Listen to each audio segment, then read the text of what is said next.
dan lihat bagaimana cara Tuhan bekerja di dalam hidup. Itu saja yang saya pegang dalam hidup. Maka mari, tidak boleh berhenti taat sama Tuhan. Kalau ini kita harus lakukan. Lakukan, karena mata Tuhan tidak pernah tertutup. Tangan Tuhan tidak pernah berhenti bekerja. Dan jangan pernah menutupi cara kerja Tuhan di dalam hidup kita, dalam menghadapi setiap masalah-masalah dalam hidup kita. Karena Tuhan kita tidak pernah kurang pengetahuan untuk menyelesaikan, memberikan kekuatan, memberikan jalan keluar, memberikan ketenangan dalam hidup ini, di dalam setiap problem hidup ini. Bahkan saudaraku, apa yang terjadi saat ini gereja kita, masalah melahat gembala dan majelis pusing untuk memutuskan gedung mana yang kita mau pakai. Awalnya pusing 7 keliling, mikir bagaimana, tapi saat ini kita pusing milih gedung mana yang kita harus pakai. Bukankah itu jalan keluar? Awalnya kita bingung minta ampun. Awalnya pendeta yang berubah juga mulai pikir-pikir bagaimana. Tetapi akhirnya Tuhan berikan jalan keluar. Kita harus apa? Kita harus memikirkan dalam bijaksana Tuhan, minta campur tangan Tuhan. Bukankah ini jalan keluar? Maka saya mengatakan, jangan pernah tidak taat sama Tuhan. Jangan pernah menuntut Tuhan berkarya. Jangan menuntut Tuhan buat perkara besar. Jangan pernah menuntut Tuhan berikan ketenangan, damai, dan solusi dalam hidup ini. Tapi kalau kita, jangan sampai kita belum taat sama Tuhan. Kalau kita taat sama Tuhan, biarkan Tuhan bekerja, dan kita akan melihat perkara besar dalam hidup ini. Saya tidak tahu sejauh mana masalah dalam rumah tangga. Saya tidak tahu sejauh mana besarnya pergumulan dalam pekerjaanmu. Saya tidak tahu sejauh mana pergumulan keluarga jemaat yang ada di Indonesia. Bahkan jemaat pun tidak tahu sejauh mana pergumulan keluarga kami dan keluarga yang ada di Indonesia. Tetapi satu hal yang kita pikir, Tuhan kita adalah Tuhan yang Maha Tahu. Tahu seluruh keberadaan kita. Dan ingat, Tuhan kita adalah Tuhan yang sanggup dalam hidup ini. Tapi Tuhan tuntut satu hal. Mari kita taat sama Tuhan. Maka kita akan melihat bagaimana tangan Tuhan bekerja. Bisa saja 2 hal. Tuhan berikan keteguhan bagi kita untuk bisa menang, fight, lebih dewasa, lebih kuat di dalam setiap masalah. Tetapi yang kedua, bisa saja Tuhan berikan solusi dalam setiap masalah dalam hidup. Itu terserah sama Tuhan. Tapi sekali lagi saya mengatakan, Tuhan tidak pernah mengorbankan kita. Kenapa? Dia katakan, engkau berharga di mata. Engkau berharga dan engkau mulia. Engkau biji mataku. Mana mungkin Tuhan mencelakakan biji matanya sendiri? Tidak akan mungkin. Maka mari, 2 hal ini boleh membawa kita untuk belajar. Yang kita butuhkan tidak hanya solusi dalam hidup ini, tapi kita butuhkan adalah ketenangan. Maka dengan demikian, ingat, masalah tidak pernah berakhir dalam hidup ini. Yang kita butuhkan adalah Tuhan menjadi sandaran bagi kita dalam setiap masalah hidup kita. Dan yang kedua yang kita ingat dalam hidup ini, ketaatan kepada Tuhan adalah sesuatu yang tidak pernah ditawar-tawar. Sekali lagi, Tuhan tidak pernah mau mendengar setiap alasan yang kita ajukan kepadanya sebagai sebuah benteng untuk kita tidak taat pada Dia. Itu saja. Kalau mau mengalami karya Tuhan, mau mengalami campur tangan Tuhan, mau mengalami sentosa dan penyertaan Tuhan, mari taat sama Tuhan. Sesulit apapun, sehebat apapun masalah, mari kita taat sama Tuhan. Nah, ada jalan keluar demi jalan keluar yang Tuhan berikan di dalam hidup ini. Bahkan saja ada kekuatan yang Tuhan berikan di dalam hidup ini. Satu ketika kami bertemu, keluarga bertemu, kemudian ada pemikiran begini. Karena ada kebutuhan di Indonesia.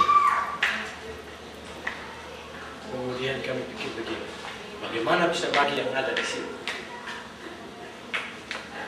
Kami habis itu, kami pikir begini, seandainya tiba-tiba ada telepon dari Syakuso, tolong datang, ada bonus 300.000 dengan kupon untuk pembelian 1 tahun. Itu juga mantap juga, karena tahun yang lalu kan dikasih juga begitu kan.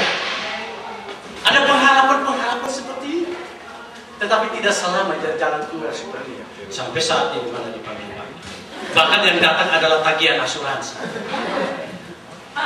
Tetapi sampai saat ini kami tetap kuat, bahkan cukup, bahkan lebih sampai detik ini. itu bukan karena kekuatan kami. Yang penting asalkan ketaatan sama Tuhan. Sekali lagi saya mengatakan, saya ceritakan, ketika kami terima setiap berkat yang Tuhan kasih, taruh di situ. Yang kami keluarkan pertama bagian itu. Ini saya cerita tentang saat kami. Bagian yang Tuhan kami keluarkan. Tidak pakai alasan untuk listrik naik, gas naik, dan lain sebagainya. Tidak ada alasan. Itu bagian yang Tuhan kasih. Selanjutnya kami kalkulasi. Persembahan berapa kami kalkulasi. Persembahan ke Indonesia untuk studi teologi itu berapa kami kasih. Persembahan untuk ini. Nah, bagi kami, ketaatan kepada Tuhan adalah nilai lebih. Bukan berarti kami taat sama Tuhan untuk sombong sama Tuhan. Tidak, bukan itu. Tetapi ketaatan kepada Tuhan akan membawa kita lebih dewasa, lebih melihat bagaimana Tuhan berkarya di dalam hidup ini. Amin. Mau mengalami banyak hal yang Tuhan buat. Mari taat sama Tuhan. Taat sama Tuhan. Taat sama Tuhan dalam hidup ini. Saya percaya tangan Tuhan tidak pernah lepas untuk memelihara hidup kita.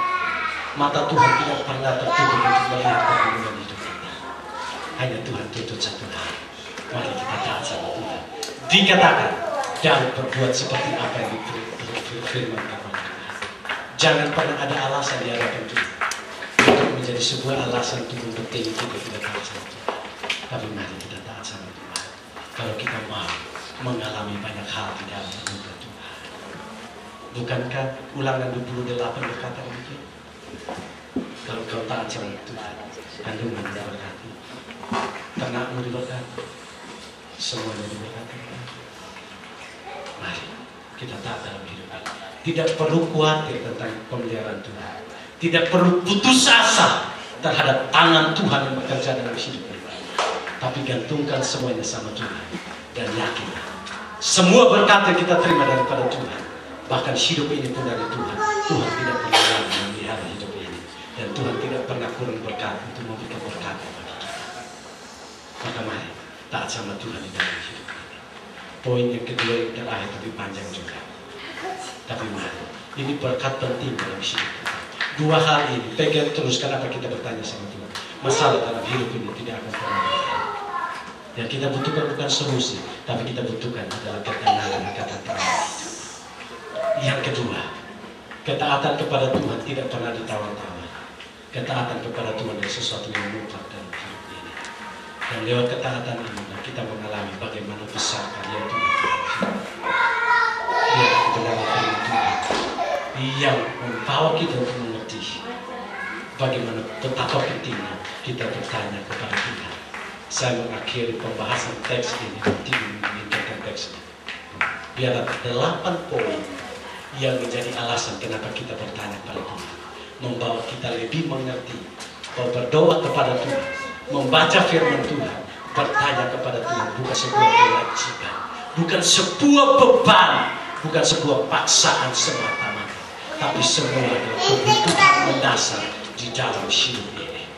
Biarlah kita berjalan terus dengan bersandar kepada Tuhan. Saya percaya kita punya kekuatan untuk menghadapi setiap masalah-masalah. Dan kita mengalami pemeliharaan Tuhan yang besar dalam setiap perjalanan di hidup kita. Mari kita bangkit berdiri.